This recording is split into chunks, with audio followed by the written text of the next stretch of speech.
අපගේ දෙවියෝ ජේසුස් ක්‍රිස්තුස් වහන්සේගේ නාමයෙන් ඔබට සුබ දවසක්.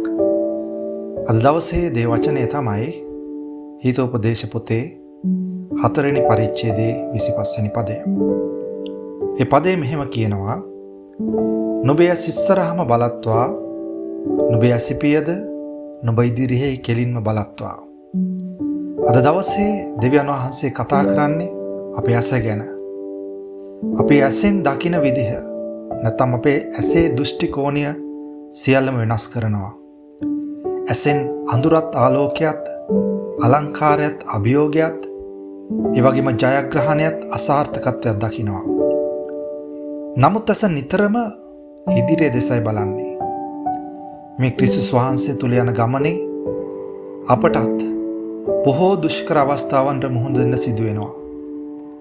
ඒ හැම මොහොතකදීම ඇස ඉදිරිය දෙස බලනවා වගේ අපිත් අපේ බලාපොරොත්තු වන ක්‍රිස්තුස් ජේසුස් වහන්සේ දෙස බලාගෙන ඉදිරියට යන්නට අවශ්‍යයි.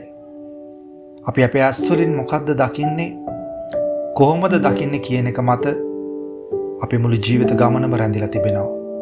ඒක නිසා අද ඉඳලා අපේ ඇස් වලින් අපේ දෙවියන් වහන්සේ වන ක්‍රිස්තුස් ජේසුස් වහන්සේ දෙස බලමු.